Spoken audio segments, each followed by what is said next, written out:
On y va. Éric Coquerel, merci d'être avec nous. C'est donc la première fois que vous vous exprimez à la télévision suite aux rumeurs dont vous faites l'objet concernant votre comportement avec les femmes, notamment depuis la prise de parole, on l'a entendu, de Rokhaya Diallo jeudi soir. Alors vous expliquez dans le JDD ce matin ne jamais avoir eu de comportement délictuel à l'égard des femmes. On va essayer de bien comprendre de quoi il est question. Donc tout d'abord, première question.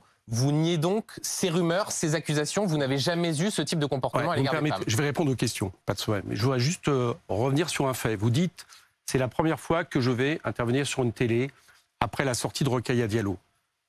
Est-ce que vous pouvez préciser pourquoi je suis ici aujourd'hui ? Vous êtes ici parce que vous êtes invité, notamment suite à votre élection à la tête de la Commission des Finances. Donc, je donne juste le contexte politique. Je suis ici. C'est-à-dire qu'on vous a invité en milieu de semaine. Parce que vous m'avez invité en milieu de semaine, parce que sinon personne ne va comprendre pourquoi je n'étais pas sur des télés avant. Vous m'avez invité en milieu de semaine. Et comme ça se fait traditionnellement, quand il y a un événement, on demande à quelqu'un de réserver son exclusivité à cette chaîne. Et vous m'avez invité pourquoi ? Parce que s'est déroulé un événement historique, que je juge historique, c'est-à-dire et on y reviendra longuement mais laissez-moi finir. Dans la foulée de cette émission. C'est qu'en tant que porteur d'une politique de rupture à gauche au nom de la NUPES, j'ai été élu à la tête de la commission, on va en présidence de la commission des finances. Et ce fait-là aujourd'hui, parce que Rokhaya Diallo, Madame Diallo, a le soir même rendu public une rumeur qui courait sur les réseaux sociaux depuis des années, qui ne s'était jamais exprimée sur des médias et qui, à partir de là, c'était pas très agréable pour moi, mais restait circoncis, parce qu'elle a rendu une rumeur basée, et je vais y venir, sur aucun fait, aucun témoignage, aucune plainte, on va y revenir. Aucun signalement. Je me retrouve avec le fait que nous secondarisons quelque part, nous rendons secondaire. Non, rien n'est secondaire, on en parlera après, simplement on commence par... Donc ça, c'est vous avez fait le choix d'en parler dans le journal du dimanche, vous êtes sur BFM TV et vous en parlez. Non, laissez pas dire ça. Je vais vous dire ça parce que je ne vais pas aujourd'hui vous parler, j'allais dire, des effets humains que peuvent susciter une telle affaire quand on est projeté ainsi sur les télés et ramené au rang de je ne sais quel agresseur. Moi, je viens ici en politique. Le premier résultat politique de ce qui se passe, et après chacun jugera, c'est que ce fait important, qui donne à la gauche le rang de première opposition, se retrouve dans un sujet secondaire. Maintenant, je vais répondre à vos questions, mais moi, je trouve que c'était important de le dire. Et donc, vous considérez que ces accusations-là sont politiques, qu'on cherche à vous nuire parce que vous avez été élu président de la Commission des Finances ? Je pense que cette sortie, excusez-moi, elle a été faite à un moment, elle aurait pu être faite avant que je sois député. On a jugé que ce n'était pas un... Donc, elle est faite à un moment où ce sujet-là, central, pour la première fois, un député NUPES et les filles élus à la présidence de la Commission des Finances se retrouvent sur un sujet secondaire. Maintenant, je vais répondre à vos questions. Alors, donc, allez-y. Je tenais juste à dire ça en préalable. Donc, première chose, sur les accusations. Moi, je m'en tiens. Il y a eu des enquêtes journalistiques sur moi depuis plusieurs années. Peut-être que BFM en a fait, je ne sais pas, sur des médias sérieux. Aucune n'a débouché. Pourquoi aucune n'a débouché ? Parce que la rumeur n'a pas suffi pour les journalistes, et fort heureusement, et d'ailleurs je salue la qualité professionnelle des journalistes qui l'ont fait, mais ils ont cherché des faits. Au moins, à un moment donné, un témoignage circonstancié, vérifié, qui valait de dénoncer publiquement quelqu'un, parce que je trouve que la presse a plutôt bien agi. On ne met pas comme ça le nom public de quelqu'un sur la base de rumeurs. Hier, le journal Mediapart, qui avait déjà enquêté sur moi une première fois, et qui, n'ayant rien trouvé, avait estimé effectivement, parce que justement, ce n'était pas le boulot de la presse de mettre un nom comme ça s'il n'y avait rien, a refait une enquête. Comment conclut cette enquête ? 14 personnes susceptibles d'avoir reçu des témoignages ou d'avoir été concernées ont été interviewées. Aucune piste n'a abouti à ce stade. Aucun signalement, aucune procédure formelle, aucune enquête de presse n'est venue le confirmer. Voilà ce que dit, et dans un article que chacun, je pense, jugera sans concession, avec y compris vis-à-vis de LFI, etc. Donc, juste, voilà si on va être très clair pour ceux qui nous regardent. Moi, je suis très clair. Vous n'avez jamais eu de comportement délictuel déplacé avec les femmes. Absolument. Jamais. C'est ce que j'ai dit dans la tribune JD. C'est ce que je répète aujourd'hui. Je n'ai jamais eu de ma vie, et c'est quelque chose que j'aborde, quelque chose qui pourrait s'apparenter à qui est un comportement, que ce soit harcèlement, c'est-à-dire pour obtenir par la force quelque chose psychique ou physique, quelque chose qu'on ne souhaite pas vous donner, évidemment, agression et viol, etc., c'est encore pire. Donc je n'ai jamais des gestes déplacés. Je n'ai jamais commis ces comportements et c'est bien normal, sans même attendre la justice. Ça, je suis d'accord, on en parlera après sur ce que moi je pense du mouvement MeToo. Et c'est bien normal, mérite à partir de là d'être dénoncé publiquement. Sauf que Monsieur Coquerel, voilà. encore pour que les gens comprennent très précisément, on a notamment depuis ce matin un témoignage direct, celui d'une femme qui s'appelle Sophie Tissier, elle est militante de gauche, elle raconte avoir été précisément victime de comportements déplacés de votre part en 2014. Voilà ce qu'elle dit à BFM TV, il voulait tout le temps me faire danser, il me prenait par la taille, m'effleurait les fesses. Je lui ai fait comprendre que ça me gênait, mais après, quand on est allé en boîte, il a continué, il revenait à la charge. Il a un côté prédateur. Précisément, cette femme très bien. évoque des comportements J'ai compris déplacés. qu'elle allait faire un signalement sur LFI. Elle l'a fait, elle a contacté. Oui, le comité a été saisi, en comme effet. Sophie Tissier est quelqu'un qui a été aussi interrogé par des médias depuis 4 ans, que par exemple, encore il y a quelques jours, et le JDD l'explique, elle a proposé 2 témoins au JDD pour aller vérifier ses dires. Que le JDD aujourd'hui dit qu'il a appelé ces 2 témoins qui ont non seulement infirmé ses dires, mais les ont même contredits sur cette fameuse soirée où je nie avoir eu les gestes déplacés qui sont décrits. Et pour être clair, juste Monsieur Coq, vous la connaissez? Oui, bien sûr, je vous la vous connais. souvenez de cette soirée? J'en parle dans Mediapart. Et vous contestez l'ensemble de ce qu'elle vous reproche? Attendez, on est arrivés ensemble avec Sophie Tissier dans cette soirée.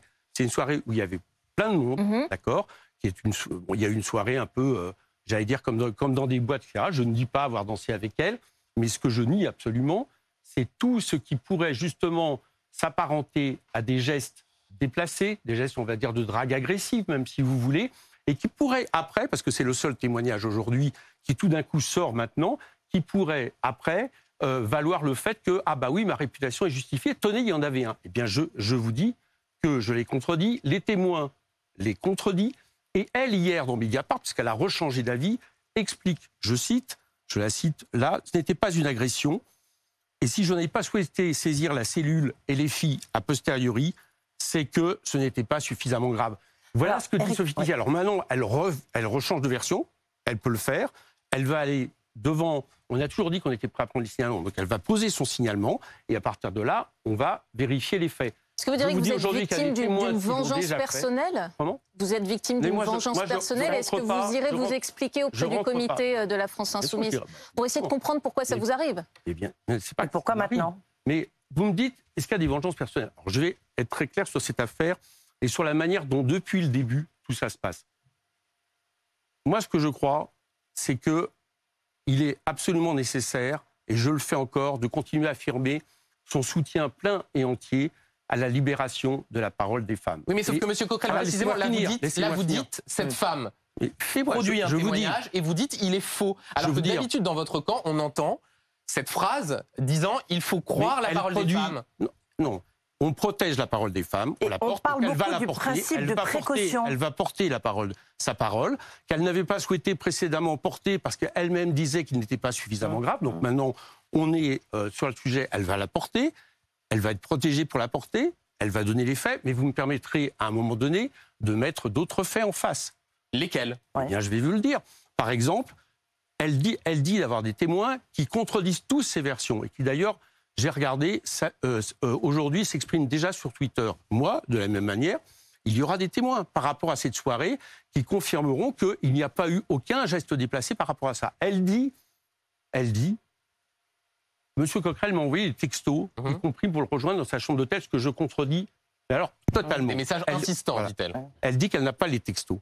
Moi, il se trouve que j'ai des textos de Sophie Tissier 3 semaines après, excellemment gentille avec moi, qui me rejoint à la Fête de l'Humanité, et elle va avoir des textos de ce type, et je les ai, ils ont même été déposés à l'époque où il y a eu, un peu après Cosette, chez un avocat. Donc, moi, j'ai des textos qui montrent que pendant des mois et des mois, Sophie Tissier, avec qui j'avais d'excellents rapports, disons, n'entretient pas des rapports avec moi qui seraient celles de quelqu'un qui continue à parler avec un agresseur. Donc, on va vérifier tout ça. Je le dis. Dans ces conditions. Je conteste cette version des faits. Donc cette femme tout comme je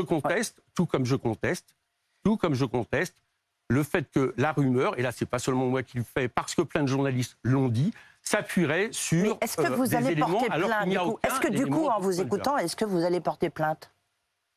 Pour diffamation, on précise, contre ce témoignage. J'ai cru comprendre que Jean-Luc Mélenchon avait annoncé que... Parce que là, on parle d'un contexte, mais il y a tout et n'importe quoi en ce moment qui sort sur Internet, à mon propos, depuis je ne sais combien de temps, des trucs complètement abracadabrants qui ont été présentés à la presse, Alors heureusement, la presse, là encore, a fait son boulot, parce que ce qu'il faut dire derrière ça, c'est qu'une juste cause comme le mouvement MeToo peut avoir des gens qui l'instrumentalisent, y compris pour des raisons politiques, ça arrive. On n'est pas dans un monde de bisounours. Et moi, par exemple, j'ai subi ça, excusez-moi, j'ai soif, j'ai subi ça avant les législatives. Mais juste sur ce sujet, est-ce que vous allez porter plainte contre Sophie Tissier? Écoutez, je vais regarder le dossier, je vais voir. Et donc vous n'excluez pas de porter plainte pour diffamation? Oui, non, je n'exclus pas de porter plainte pour diffamation, mais tout comme d'ailleurs, le mouvement envisage maintenant de porter plainte sur tous les gens qui se répandent en calomnie absolument non vérifiées, absolument inventées sur Twitter et les réseaux sociaux depuis quelque temps. Monsieur Coquerel, ce qui est très frappant, c'est qu'en réalité, on vous pose aussi cette question-là au nom de la façon dont on réagit certains dans votre camp dans d'autres affaires de violences sexistes et sexuelles. On entend notamment, on a vu cette expression, le principe de précaution. Oui. Sandrine Rousseau utilise cette expression concernant l'affaire Damien Abad. Oui. On a un peu le sentiment qu'il y a un deux poids deux mesures, c'est-à-dire que quand c'est d'autres familles politiques, là, c'est principe de précaution, mais par contre, quand c'est vous, c'est prudence, c'est attention à la rumeur. C'est bon, c'est bon. Mais non, mais c'est la question que se posent les gens qui nous regardent. Est-ce que les situations sont comparables? Non, mais vous allez me laisser répondre sur ce sujet-là. Bien sûr, d'accord. Vous êtes là pour ça. Là, ce matin, arrive ce signalement dont je vous dis que je le conteste, d'accord, qui a été contradictoire dans le temps. Encore hier, il l'était dans ses affirmations, et qui donc, on peut considérer que de le prendre entre guillemets avec des pincettes par rapport à la véracité. J'ai été victime pendant des mois, d'accord, de rumeurs à partir de absolument rien. Les journalistes l'ont vérifié, il n'y avait aucun témoignage. Et c'est des rumeurs par rapport à des comportements. Et Sophie Tissier le dit ce matin.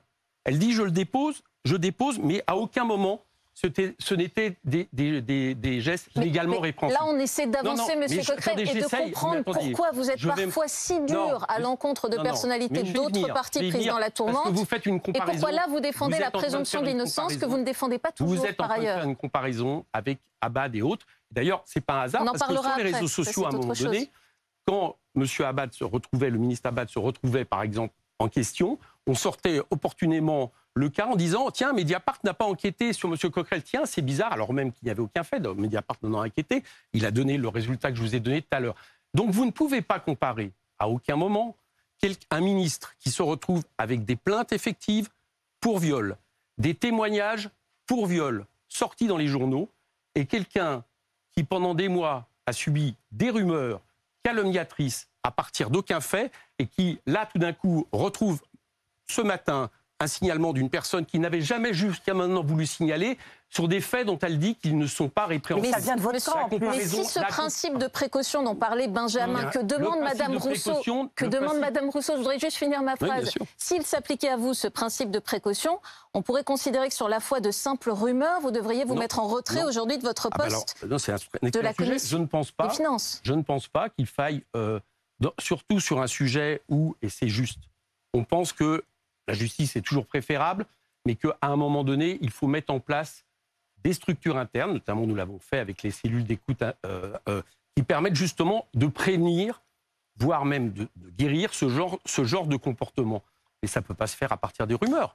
Parce que si vous commencez à dire que les choses se peuvent... Donc ça se fait en justice, et donc c'est la présomption d'innocence. Je vais commencer à organiser sur les réseaux sociaux des rumeurs sur vous trois, d'accord, à partir d'aucun fait. Mais monsieur Coquerel, et puis on va dire, attendez, laissez-moi finir, Benjamin, on va organiser ça, et puis après je vais me tourner vers votre rédaction, et je vais dire, mais principe de précaution, rendez-vous compte de cette rumeur qui vous accuse de je ne sais quoi, donc vous devez être viré de BFM. Et donc, ce qui vous arrive, ce qui vous arrive vous fait voir avec des lunettes et des yeux différents la façon dont certains dans votre camp ont pu parfois gérer ou réagir à des accusations comme celle-ci. Mais ce que je... Non mais attendez, encore une fois, ce qui me fait réagir, les leçons que je tire de tout ça, parce qu'il y en a plusieurs, c'est que d'abord, il ne faut pas à un moment donné être naïf.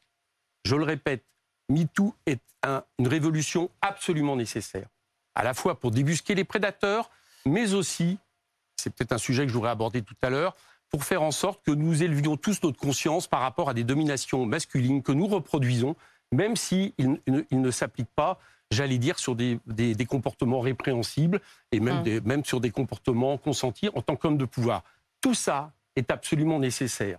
Mais dans le même temps, nous devons nous garder au nom de la justice et au nom aussi de ne pas, j'allais dire, dévaloriser la parole des femmes qui sont réellement victimes de violences. Nous devons nous fixer certaines règles. Est-ce que monsieur Par exemple, je termine là-dessus, les règles, c'est de savoir que oui, même une cause juste comme MeToo peut être à un moment donné instrumentalisée pour X raisons. Ça, c'est déjà un principe de précaution. Engendrer des Deuxième excès. chose, non, il ne suffit pas de la rumeur. Et c'est là où moi j'interpelle Mme Diallo. Parce que Mme Diallo, elle a été victime de rumeurs sexistes et racistes à son encontre. Madame Diallo, juste pour ceux qui nous regardent, militante de gauche, féministe, antiraciste, voilà. On peut, assez peu accuser de vouloir vous créer du tort. Non, je me suis retrouvé avec elle dans les petites mobilisations. Moi, je suis sûr qu'elle agit de bonne foi par rapport à des témoignages qu'elle a entendus. Lélia Véron, qui est intervenue hier dans Mediapart, explique qu'au bout d'un moment, tout ça, c'était du oui-dire, dit-elle, avec le fait des gens qui se renvoyaient en comité assez restreint, une réputation sans aucun fait. Donc, j'en veux pas. Enfin, je pense qu'elle aurait dû, en tant que journaliste, vérifier un tant soit peu les choses. Mais elle a sorti quelque chose qui n'était basé sur rien, qui a produit l'effet que je vous dis, parce qu'il n'y aurait pas eu ça. Jamais le signalement de Mme Tissier qui frappe aux portes de toutes les rédactions. Vous en avez parlé avec Jean-Luc Mélenchon ? Est-ce que vous en avez parlé avec Jean-Luc Mélenchon ? Laissez-moi terminer. Ça ne se serait pas passé. Donc je voudrais terminer là-dessus. La rumeur ne suffit pas. Parce que si vous estimez, et c'est un problème de droit et de philosophie, que la rumeur suffise, chacun... Il y a quelque chose d'un petit peu flou, simplement, dans cette tribune. C'est que vous semblez faire un tout petit peu de contrition, disons, sur votre comportement par le passé, avant le mouvement MeToo. C'est-à-dire avant que vous n'ayez réellement compris qu'il y avait une révolution culturelle, et vous dites, à ce moment-là, un ami m'a dit, les hommes de 50 ans... C'est une amie, c'est une camarade. Une camarade vous a dit que les hommes de plus de 50 ans, quand on avait le pouvoir, ne pouvaient plus se comporter exactement de la même façon. Est-ce que, sans que ce soit répréhensible au regard de la loi, il y a des comportements que vous regrettez simplement et vous dites, dont acte, j'ai compris certaines choses? On ne parlait absolument pas de comportement délictuel. On ne parlait absolument pas de comportement, ou de relation d'ailleurs, parce que je parlais aussi de Alors on serait plus sur la morale, en effet, que sur la justice. Non, c'est même pas une question de morale. On ne parlait pas non plus de comportement non consenti.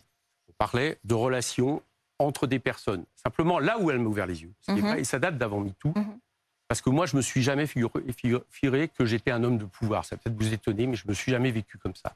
C'est que j'avais plus 40 ans et je n'étais plus un militant de base. Et qu'à partir de là, mon rapport avec des militantes, des personnes, changeait, et d'ailleurs le rapport aussi de ces militantes vis-à-vis de moi, pouvait changer, et que je devais en prendre compte, justement, pour le coup, pour prévenir de tout ce qui aurait pu, tout ce qui pourrait arriver.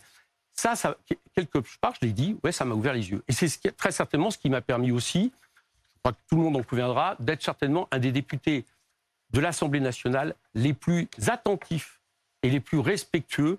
Voilà, parce que j'ai entendu des trucs, les gens ne pouvaient pas prendre l'ascenseur avec moi, enfin, j'ai une collaboratrice ici. Mais c'est pour ça, pour les interroger la question des Donc, Monsieur Coquerel, je vous explique pourquoi j'en suis arrivé là. Mais ce n'est pas de la contrition, c'est le fait que le mouvement MeToo, non seulement c'est une révolution, et je trouve ça positif. Et quelque part, même si là, pour le coup, j'en suis une victime collatérale, c'est pas très grave. Comme toute révolution... Est-ce que vous pourriez dire j'étais un séducteur, mais pas un prédateur? Ça résumerait votre pensée ou pas? Oui, et un séducteur, en aucun cas, c'est quelqu'un qui peut se retrouver, à partir du moment où on est dans des actes consentis, d'ailleurs, c'est pas seulement une séduction, c'est-à-dire pour un rapport, c'est peut-être aussi une séduction. Léa Chabi parlait hier politiquement de la manière dont la députée européenne, dont j'ai abordé la première fois, d'égal à égal, etc. Donc ça peut être aussi ce genre de rapport, ce qui fait d'ailleurs que, je vais vous dire une chose, j'ai des rapports maintenant moins spontanés avec les gens parce que je comprends que je suis obligé de le faire et je pense que tout homme de pouvoir doit s'obliger à le faire pour essayer de corriger cette domination masculine que nous portons. Monsieur Coquerel, avant la question d'Edwige Chevrillon, donc pour être très clair, comportement délictuel, vous dites non, mais sur la morale, le comportement. Non, jamais de drague lourde, jamais d'excès dans les rapports. De drague agressive, comme disaient un de vos... Non. Jamais. Non. Bon, les choses sont claires. Edwige Chevrillon. Non, ma question c'était juste, vous en avez parlé avec Jean-Luc Mélenchon, qu'est-ce qu'il vous a dit? Il l'a dit sur Twitter. Je veux dire, retrouver...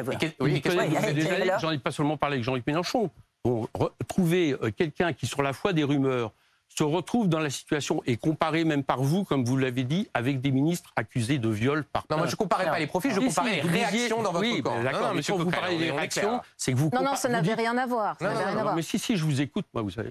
Quand vous faites... Non, on répète depuis ce matin qu'il n'y a pas d'affaire Coquerel. Bien sûr. Il y a peut-être un problème. Mais là, vous êtes en train... Là, c'est pas l'interview que vous êtes en train de faire. Quand vous dites que vous comparez les réactions vis-à-vis d'un ministre accusé par 3 personnes de viol et les réactions vis-à-vis d'un militant dont une rumeur ne s'étaye sur aucun fait par rapport à des comportements... Précisément, est-ce que vous pouvez nous dire, juste, Monsieur Coquerel, non, mais il n'y a aucun signalement, il n'y a aucune plainte. S'il devait y avoir une plainte, est-ce que vous démissionneriez de la présidence de la Commission des Finances? Eh bien, alors qu'une plainte devant la justice sur des faits étayés tombe et on verra. Mais moi, je vais vous dire une chose. Je pense qu'avant la plainte, si les choses vont trop loin, si les choses vont trop loin. Là, hier, je l'ai dit dans Mediapart que je ne souhaitais pas... C'est vous qui voulez porter plainte. Je ne souhaitais pas porter en diffamation parce que je pensais notamment à Rokhaya Diallo et que vous savez très bien que la bonne foi permet souvent à des personnes qui sont attaquées en diffamation de ne pas perdre un procès. Et Rokhaya Diallo, je n'ai pas envie de le faire. Est-ce que s'il y a une plainte, vous démissionnez de la présidence de la Commission des Finances? La question est assez claire. S'il y a une plainte devant la justice, eh ben, allons-y. S'il y a une plainte devant la justice qui est étayée sur autre chose que ce qui est en train d'être porté, c'est-à-dire une personne qui explique, je cite, et ça m'étonnerait du coup qu'elle porte plainte, puisqu'elle dit elle-même qu'elle fait un signalement sur des actes qui ne sont pas légalement. À partir de là, je serais fort étonné que ça se transforme en plainte. Alors là, je ne comprendrai plus les choses. Donc je vous dis, je ne crois qu'il n'y aura pas de plainte. Je crois qu'il va y avoir ce signalement et que face à ce signalement, avec les éléments concrets que j'ai en ma possession, avec les témoignages que j'ai en ma possession, tout ça va faire pchit. Une dernière question sur ce sujet, Monsieur Coquerel.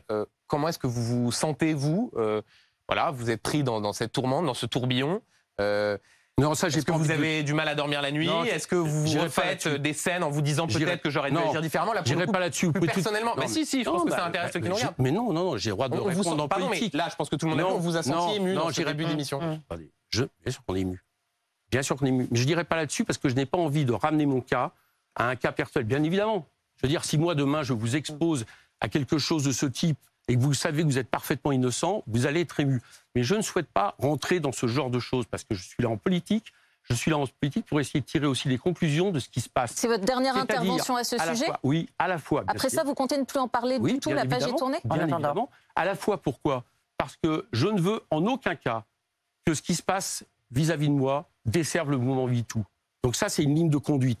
Pour les deux raisons que je vous ai dit, et avec le fait que non, par rapport à un ministre, par exemple, eh bien, à certains moments, on peut considérer que même sans aller devant la justice, quelqu'un peut être enquêté, quelqu'un peut être interrogé. Donc ça, c'est une première chose. Et deuxièmement, sur l'éveil des consciences. Oui, mais pour conclure ce que vous avez dit, M. Coquerel, en même temps, juste quelque chose qui m'interpelle. Après, on va aller en pub. Juste quelque chose qui m'interpelle. On entend souvent dans les mouvements féministes et au sein de la France insoumise, les femmes, on vous croit.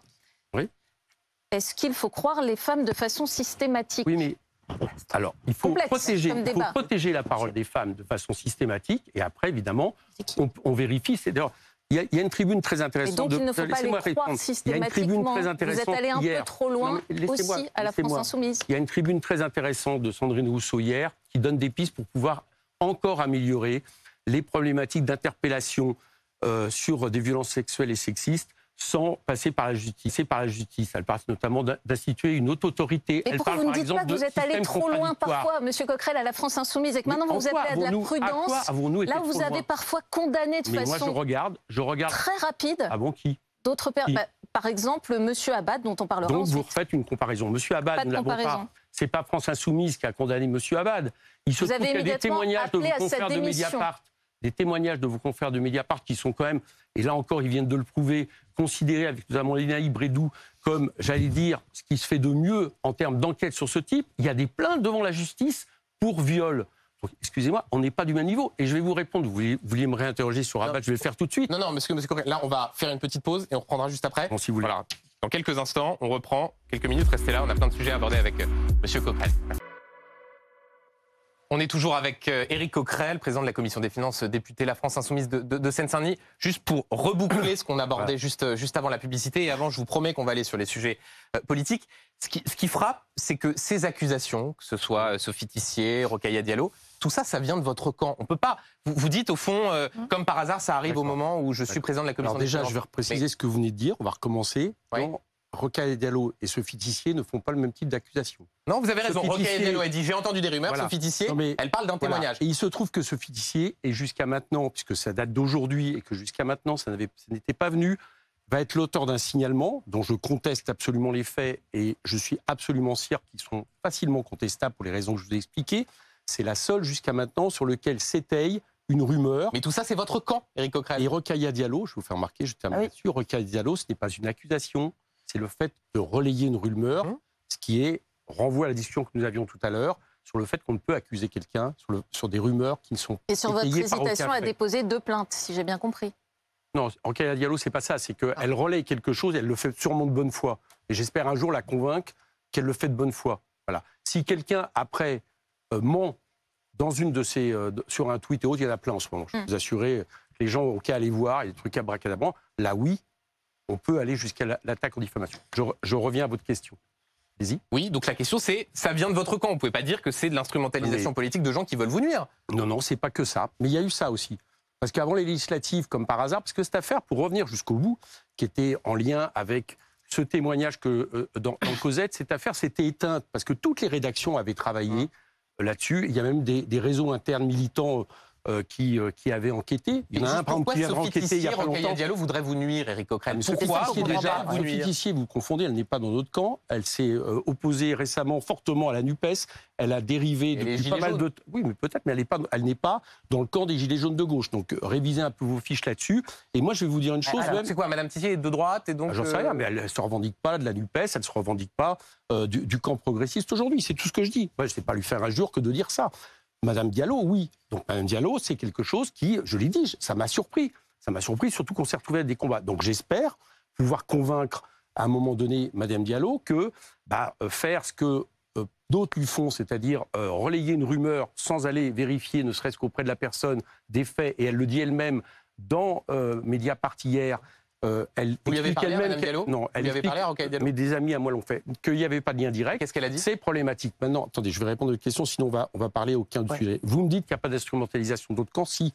Parce que figurez-vous que tout ça a rebondi par rapport à des tweets créés de toutes pièces dans la mouvance Printemps républicain, dans la mouvance marcheur. Je ne dis pas que c'est les marcheurs qui l'ont organisé, mais dans la mouvance. Alors, l'actualité politique. Non, mais c'est ce que non, mais d'accord, mais écoutez-moi un peu.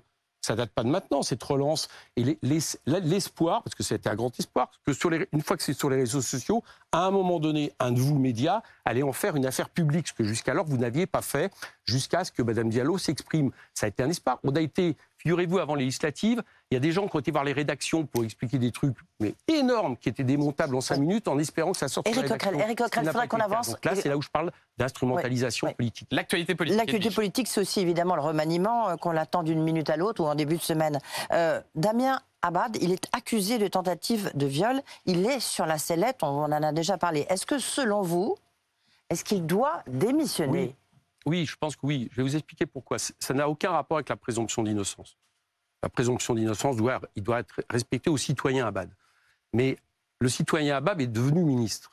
Et vous comprendrez bien que quand vous portez plainte, une justiciable n'est pas sur le même niveau qu'un ministre. Alors là, c'est, je veux dire, il y a même des articles de loi qui l'expriment très clairement. Donc pour cette raison, de façon à lui pouvoir se défendre de manière sereine, et aux plaignantes de pouvoir aller jusqu'au bout de leur plainte de manière sereine et sans avoir l'impression qu'il y a une espèce de contrainte, je pense que dans ce cas spécifique, oui, ce serait préférable. Donc ça répond aussi à la question qu'on vous posait tout à l'heure. S'il y a une plainte à votre encontre, vous ne disiez pas je partirai. Vous avez remarqué, vous dites Damien Abad doit partir. Que, un, je ne suis pas ministre. Deux, non, mais pour qu'il y ait une président de la commission des finances. Il n'y aura pas de plainte sur viol pour moi. D'accord ? Il n'y aura pas de plainte vis-à-vis d'un viol. Il n'y aura pas de plainte vis-à-vis d'agression sexuelle. Pointez juste la cohérence. Laissez-moi finir. Il n'y aura pas de plainte pour un harcèlement sexuel. Et encore une fois, pour la bonne raison, c'est que le seul témoignage sur lequel maintenant repose toute cette rumeur contre moi, et qui jusqu'à maintenant n'était même pas un signalement, explique lui-même qu'il n'est pas légalement répréhensible. Donc arrêtez de faire une comparaison qui ne vaut pas raison. Je ne fais aucune comparaison. Sur l'attitude parfois d'une partie de la NUPES. Je dis bien une partie, certains d'entre eux... Non, là je parle toujours de M. Abad, ont promis qu'il ferait du chahut à l'Assemblée nationale à son encontre. Est-ce que vous participerez à ce chahut ? Et nous, on n'a jamais fait de chahut, y compris par rapport à M. Darmanin, qui s'est retrouvé dans la même situation. Lui, c'est encore plus, qui était ministre de l'Intérieur. Ce qui fait que vis-à-vis d'un justiciable, vous voyez, le rapport d'égalité est encore avec des décisions de justice qui ont été à un moment donné, vous allez... ont été rendues en sa faveur concernant Gérald Darmanin. D'accord, mais au moment où c'était fait, il était ministre de l'Intérieur. Je pense qu'il a, de la même manière, il lui mieux valu. Donc, de la même manière, vous n'allez pas, à un moment donné, interdire à des gens qui estiment qu'une personne devrait démissionner de le dire. Et mais ça vous n'y aucun participerez rapport. Pas, Monsieur Coquerel. Mais moi, vous me demandez mon avis. Oui. C'est extraordinaire. Je viens de vous dire mon avis. Donc, je pense que M. Abad devrait démissionner. Ça serait mieux pour lui, ça serait mieux pour les plaignantes, ça serait mieux pour la justice, ça serait mieux pour la transparence. Et on ne vous verra pas hurler au sein de l'Assemblée nationale. Et juste, si je peux me permettre, vous ne craignez pas vous-même de subir en fait ce type de comportement de la part d'autres partis politiques?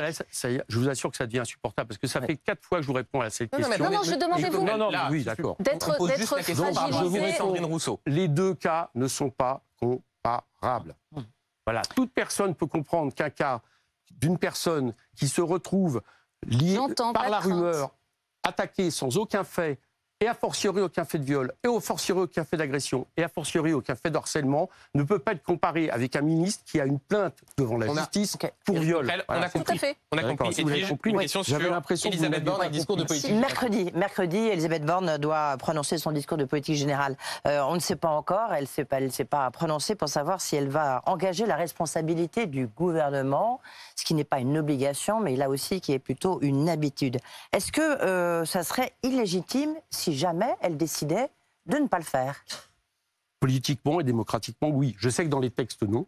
Ouais. Mais et qu'il y a des précédents. Et qu'il y a plusieurs précédents. Enfin, on n'était pas dans la même situation et pas forcément dans un quinquennat qui commence. Donc je pense qu'il serait problématique vis-à-vis de la démocratie, en plus en sachant justement qu'elle n'a plus de majorité absolue.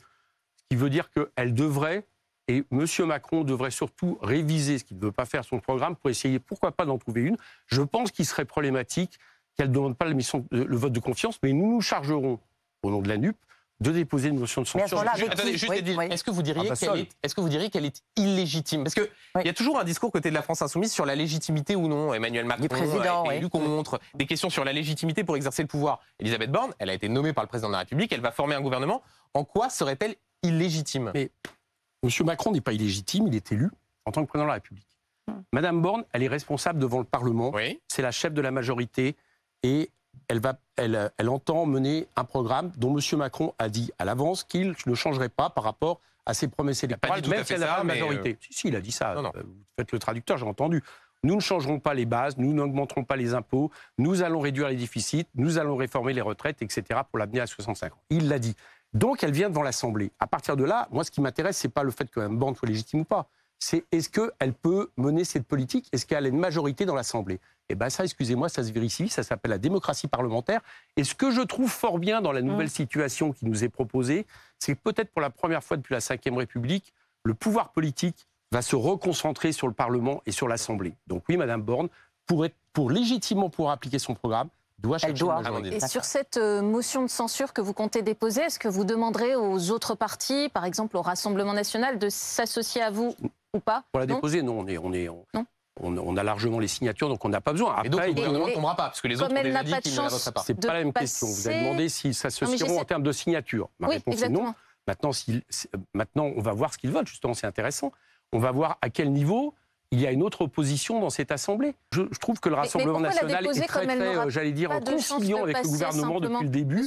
Donc on va voir ce qu'ils font. Comment? Pourquoi la déposer si elle n'a aucune chance de passer? Mais qui vous dit qu'elle n'aura aucune chance? Si vous êtes seul, elle ne peut pas passer. Là, vous confondez deux choses. Déposer, c'est signer. Nous déposons au nom d'un projet politique une motion de censure.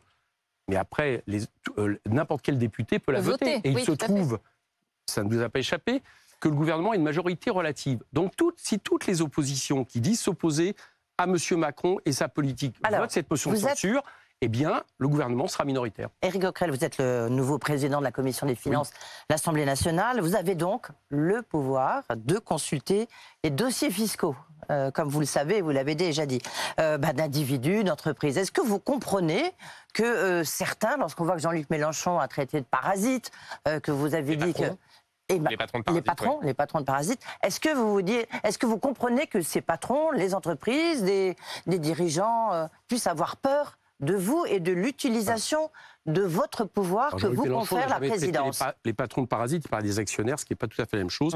Moi, j'étais moi-même chef d'entreprise, je n'étais pas un parasite, je n'étais pas actionnaire et je produisais moi-même. Ma richesse, je ne spéculais pas dessus et je ne touchais pas des rentes. Donc si vous êtes actionnaire, vous êtes pas parasite. Je vous dis, c'est de ça dont il parlait. Maintenant, je vais vous répondre.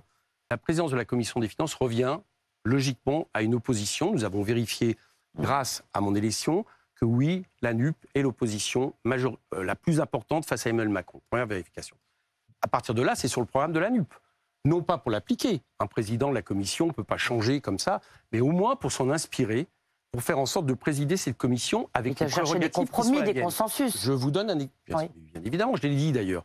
Là, l'idée va pas. De toute façon, je ne pourrais pas imposer. Bon, alors donc concrètement, qu'est-ce que. Alors, par exemple, je vais vous dire, ce qui change avec moi, oui. c'est que par exemple, j'ai le choix des ordres du jour. J'ai le choix du thème de commission d'enquête qu'on peut lancer. On va peut-être moins lancer de commission d'enquête ou de mission pour aller vérifier que l'État ne dépense pas trop d'argent. On va peut-être aller vérifier au contraire qu'il faudrait un peu plus d'argent pour que l'État puisse appliquer ses missions. On va peut-être faire moins de missions pour vérifier que oui, il faut sans arrêt baisser l'impôt des plus riches. On va peut-être plus vérifier que oui, il y a un problème d'évasion fiscale dans ce pays et qu'il s'agirait de ne pas laisser seulement les syndicats ou des avocats comme Mme Eva Joly le débusquer. Alors sur ce sujet, sur l'évasion fiscale, ce genre de sujet, c'est passionnant. Parce que vous savez que l'opposition vous caricature sur ce plan et dit que vous voulez lancer une chasse aux sorcières, que ça va être l'inquisition. Est-ce qu'on peut clarifier les choses? Quel dossier vous voulez consulter en priorité? Quels particuliers, quelles entreprises? Et pourquoi? Qu'est-ce que vous en attendez?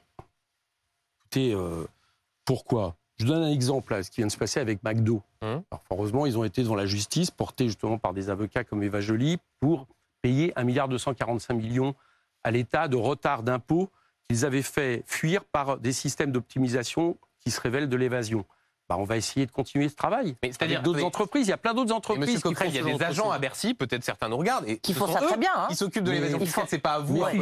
Figurez-vous, vous occupez de ça. Ah mais si, c'est politique. Excusez-moi, là, vous n'avez pas très bien compris le rôle de l'Assemblée nationale par rapport au gouvernement et par rapport aux fonctionnaires. C'est évidemment politique. Par exemple, quelque chose qui est politique, c'est que nous allons essayer, alors on n'est pas majoritaire, on ne va peut-être pas y arriver, mais au moins je le mettrai sur la table et je pourrai auditionner des syndicats qui le diront. Savez-vous combien il y a eu de postes de suppression de fonctionnaires à Bercy au service de justement les services qui gèrent l'évasion fiscale? C'est des milliers depuis des années. Je peux vous assurer que ça, par exemple, qu'il y a une révolution technologique avec la qualité des fonctionnaires. C'est qu'il n'y en a plus assez. Ça, c'est un débat. Mais essayons d'être extrêmement concret. C'est très politique. Il y a un de vos collègues. Vous avez raison. Un de vos collègues, camarades, François Ruffin, il a une bête noire, on l'a vu depuis plusieurs années, qui s'appelle Bernard Arnault, à la tête de LVMH. Est-ce que vous, président de la commission des finances, vous allez, par exemple, aller regarder le dossier de Bernard Arnault pour vérifier que tout est en règle ou pas? Si, lors d'une commission d'enquête sur la question de l'évasion fiscale, il y avait des choses où j'estimais que je dois aller consulter ce genre de dossier, j'irai. Et je vais tout de suite ajouter quelque chose. J'irai et je le garderai pour moi. Et donc, parce que les fuites dans la presse, vous savez bien que c'est assez facile. J'irai et je le garderai pour moi, puisque je suis obligé, moi, après, de garder le secret fiscal, ce qui est bien normal, donc il n'y aura pas de fuite dans je ne sais où, etc. Par contre, où c'est intéressant, c'est qu'à partir du moment où vous faites une commission d'enquête sur la manière de se faire l'évasion fiscale, la manière, par exemple, dont on passe de l'optimisation, qui déjà est un problème, entre nous soit dit, à l'évasion fiscale, eh bien j'aurai des éléments pour pouvoir justement étayer ça. Donc voilà comment on pourra travailler sur ce genre de choses. Alors, vous me citez, monsieur Arnault, je vais vous dire un truc, je pense très sincèrement qu'on ne va pas aller en priorité sur telle ou telle personne. Mais alors, sur les entreprises, d'accord, sur les entreprises qui procèdent de ce type, par exemple, si vous en trouvez un dossier, juste question d'Edwige. Oui, non, mais juste si vous tombez sur un autre dossier que Bernard Arnault, un autre, qu'est-ce que vous en faites? Un dossier suspect, vous en faites quoi? Je ne vais pas faire du contrôle fiscal. Enfin, je crois que vous n'avez pas bien compris. On va, par exemple, lancer une commission d'enquête sur l'évasion fiscale, je ne sais pas, des multinationales qui ne payent pas assez d'impôts en France. Je vais pas si je tombe à côté d'un autre dossier qui me concerne... Il y a déjà des dossiers comme ça. Ce dossier, c'est quoi cette histoire? Je ne vais pas me transformer en Sherlock Holmes ou un inspecteur France Insoumise qui va remplacer les contrôleurs fiscaux. Je vous réponds. Non, c'est la crainte de certains. Comme je l'ai répété sans arrêt, c'est pas ça. Par contre, oui, je vais me servir de ces prérogatives. Je vais venir à d'autres parce qu'il y a d'autres prérogatives pour pouvoir peut-être avancer sur ce dossier. Et figurez-vous, j'en ai parlé l'autre jour au rapporteur général Cazeneuve, En Marche, qui m'a dit « Ah bah oui, ça peut m'intéresser ». Donc vous voyez, on sera peut-être capable de le faire ensemble. Et est-ce que vous travaillerez en bonne entente avec tous, par exemple avec les députés Rassemblement National? Si ils arrêtent de me lancer des noms d'oiseaux, peut-être. Moi, je l'ai dit. Parce que vos adversaires vous décrivent comme sectaires, je reprends leurs mots. Ouais. Et en fait, ils pensent ça parce qu'on a vu, par exemple, cette semaine, vous savez, monsieur Boyard, le député, le jeune député Boyard, qui refusait de serrer la main d'un membre du Rassemblement National. Vous validez ce genre de comportement ou pas? Vous savez pourquoi il l'a fait? Non. Parce que juste avant, il y avait le doyen de l'Assemblée nationale qui s'est exprimé et qui a remis au goût du jour l'Algérie française pour expliquer après même que l'OAS devait être considéré. Donc, si vous voulez, il nous a expliqué à BFM TV, Monsieur Boyard, que c'était parce qu'il refusait de frayer avec le Rassemblement national a un autre comportement, y compris en commission, que ce genre de sortie qui rappelle que c'est un parti d'extrême droite, s'il a un autre comportement... Juste pour clarifier, le commissaire aux finances du Rassemblement national, est-ce que vous leur serrez la main ? En général, je ne serre pas la main du Rassemblement national. Donc vous êtes sur la ligne Louis Boyard. Non, mais j'ai le droit de le faire. Donc ça va être compliqué de travailler ensemble quand même. Je considère. Monsieur Coquerel. Alors j'ai vu là, il y a quelques jours qu'il y a un d'entre eux qui s'en est ému, qui est plutôt d'ailleurs, vous l'avouez aussi, plutôt humainement sympathique. Donc, mais en tout cas, moi j'ai une règle depuis quelques années, c'est que vis-à-vis de l'extrême droite, je considère que j'ai une barrière. Ça ne va pas être simple au sein de la vous parlerez quand même, rassurez-vous. Vous n'êtes pas obligé de serrer les mains et de taper sur l'épaule. Évidemment, je l'ai fait. J'ai même remercié l'autre jour M. Tanguy, comme tous les candidats qui étaient contre moi de l'avoir fait. Vous le remerciez, mais vous remarquez que moi, je n'explique pas comme M. Tanguy que j'ai triché ou que la NUP a triché pour m'élire alors que nous étions en majorité absolue. J'ai été élu. Edwige sur le pouvoir d'achat. C'est peut-être à eux d'abord qu'il va peut-être falloir dire de se calmer un peu et de revenir dans des principes et des façons de faire républicaines. Et ça, ils en sont loin. Un des premiers textes que vous allez avoir à regarder, à ausculter, en tant que président de la Commission des Finances, évidemment, c'est cette projet de loi sur le pouvoir d'achat. Comment est-ce que vous allez faire ? C'est-à-dire que vous avez une loi d'urgence nationale sociale que vous voulez déposer avec des amendements. Est-ce que quand même, cette loi, est-ce que vous allez la voter malgré tout, même si elle ne reprend pas le SMIC à 1 500 € ou pas de retraite inférieure au SMIC? Déjà, ce qu'on va faire, je vais vous dire, c'est que nous allons proposer notre propre loi, loi d'urgence sociale avec un projet de loi de finances rectificatif, parce que vous êtes obligé dans ces cas-là de le faire, associé. Nous allons le poser. Vraisemblablement, le bureau de l'Assemblée nationale, où nous sommes minoritaires, ne va pas l'accepter. Et à partir de là, nous en produirons des amendements que nous allons proposer. Donc, nous verrons bien déjà l'attitude de la majorité et des autres groupes par rapport à ces amendements. Il y a pas beaucoup de suspense. On sait que par exemple sur la baisse des taxes à 1,40 € sur l'essence, ils ont déjà dit non, ça coûte trop cher. On verra, il y a d'autres groupes dans l'Assemblée qui pourraient nous rendre majoritaires, vous l'avez remarqué. Donc on verra. Justement, c'est ça qui rend intéressant. Par exemple, je vous donne un exemple. Dans notre loi d'urgence sociale, il y a la déconjugalisation de la hache, qui avait été refusée par la seule majorité lors de la dernière Assemblée. Cette fois-ci, on va être majoritaire avec les oppositions qui étaient toutes d'accord. Donc nous allons déjà... Premièrement, essayer de modifier la loi. Des amendements. Nous regarderons ensuite, mesure par mesure, et puis après la globalité de la loi. Il se trouve que pour l'instant, ce qui est mis sur la table, ne serait-ce que parce que les augmentations prévues sont inférieures à l'inflation, par exemple, qui veut dire qu'en fait, c'est encore de la perte de pouvoir d'achat, par exemple de l'indice des fonctionnaires, par exemple des minima sociaux, par exemple des APL qui progressent. Mais attendez, qui progressent. Quand les APL progressent de 3,5% et que dans le même temps, le gouvernement autorise les loyers à monter au-dessus de 3,5%. Vous savez combien un détenteur d'APL va perdre d'argent dans l'année? Il va perdre près de 200 € avec ce genre de cheminement. Donc nous n'allons pas regarder ça en se disant, tiens, le gouvernement, dans un article, monte l'APL, et puis de l'autre côté, il autorise l'augmentation des loyers. Nous allons regarder la cohérence. Et pour l'instant, je crains bien que vis-à-vis des politiques qui devraient être mises en place, c'est-à-dire d'aller taxer tous ceux qui ont eu des cadeaux faramineux et qui ont profité de la crise pour pouvoir justement mieux dépenser en termes de dépenses publiques pour les plus défavorisés, qui serait par exemple le compte n'y est pas, donc vous n'allez pas la voter. Question basique, monsieur Je pense que le compte n'y est pas. Donc vous dites que vous ne la voterez certainement pas, cette loi sur le pouvoir d'achat. Comment est-ce que les Français vont pouvoir comprendre ça? Parce qu'il y a par exemple dedans des mesures comme la prolongation de la ristourne de 18 centimes à la pompe ou bien le chèque alimentaire de 100 €. Donc ça prive de fait les Français de cette aide pour le pouvoir d'achat. Écoutez, je pense que les Français vont comprendre une chose, c'est que nous réclamons depuis maintenant des mois, on était les premiers à le réclamer, le blocage des prix. Par exemple sur les carburants. Ramener à 1,40 €. Mais on en revient toujours à la recherche du compromis, parce qu'à la fin, s'ils n'obtiennent rien, les Français, en quoi ils sont gagnants? Mais le compromis, quand il s'agit d'une espèce de construction qui fait une ristourne à la pompe, qui au bout d'un moment est avalée par l'augmentation continue du carburant, qui va d'abord dans les poches principalement des raffineurs et des pays producteurs, et non pas... j'allais dire, qui n'a pas d'autre explication. Mais je ne comprends toujours pas comment vous expliquez à votre électeur, à la fin, que du coup, il paie plus cher son essence ou qu'il n'a pas de chèque alimentaire. Mais si, monsieur Coquerel, en fait, le sujet, c'est que vous n'êtes pas majoritaire à l'Assemblée. Les gens sont stupides. Non, pas du tout. Je dis, le sujet, c'est que vous n'êtes pas majoritaire, que vous êtes, certes, si on prend la NUPES, le premier groupe d'opposition... nous voterons des mesures. Intergroupe d'opposition. Je vous réponds. Donc, est-ce que vous pouvez dire à vos électeurs, en gros, c'est certes un peu mieux, mais nos propositions sont tellement bien qu'on vote contre et qu'on apparaît dans une obstruction systématique? Je vous réponds, si c'est un peu mieux réellement, nous voterons pour telle ou telle mesure. Payer 18 centimes de moins à la pompe, c'est mieux. Augmentation des prestations sociales, si c'est réellement un peu mieux, plutôt positif. Nous le ferons, nous l'avons toujours fait.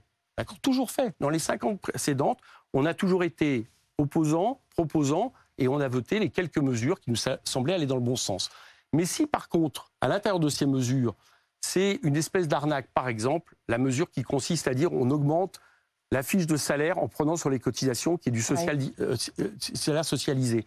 Par exemple, je vous l'ai dit tout à l'heure, en laissant les loyers monter et en n'augmentant pas l'APL au même niveau. Là, nous ne voterons pas pour. Les 18 centimes, le problème, c'est que je vous le dis, les gens pensent que ça va régler leurs problèmes, mais sauf que tout le monde qui aujourd'hui fait un plein de carburant à 120 €, 120 € le plein, sait très bien que la ristourne qui avait été accordée par le gouvernement, elle a déjà été avalée parce qu'il n'y a pas eu de blocage des prix.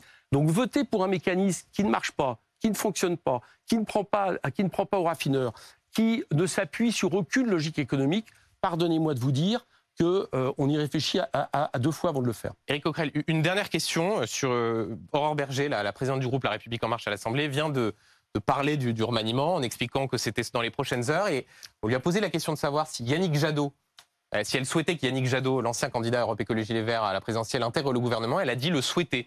Est-ce que vous vous attendez dans ce gouvernement à ce qu'il y ait quelques débauchages de personnalités de gauche, et est-ce que vous le craignez? Écoutez, moi j'observe que tous les débauchages de personnalités de gauche ou écologistes qui ont été faits depuis 5 ans ne modifient en rien la politique de droite et néolibérale du gouvernement. Donc je suppose que si des gens ont envie, entre guillemets, d'aller à la soupe, je pense que ça sera problématique pour eux, parce qu'à mon avis, l'avenir n'est pas du côté de M. Macron et de sa majorité pour changer le pays, mais ça ne changera en rien la politique du gouvernement. Donc ça sera après un jugement personnel sur les personnes qui le font. Voilà, c'est tout.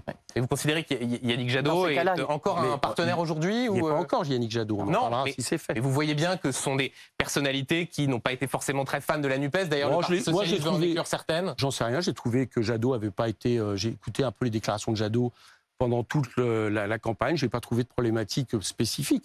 Si maintenant on nous a...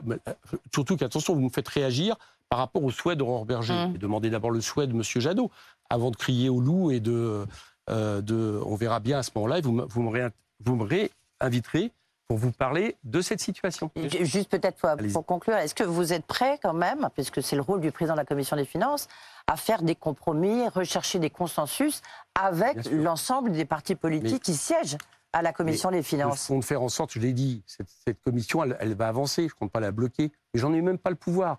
Mais par contre, je compte faire en sorte qu'on voit la modification par rapport au quinquennat précédent, où on peut dire que M. Verst n'était pas très éloigné du gouvernement. Il a fini d'ailleurs dans cette majorité. Donc il y aura des différences, et il faudra bien que ça soit accepté, par exemple sur l'article 40, par exemple sur les débats, l'ordre du jour, etc., comme je l'ai expliqué tout à l'heure. Merci Éric Coquerel d'avoir été Merci. avec nous.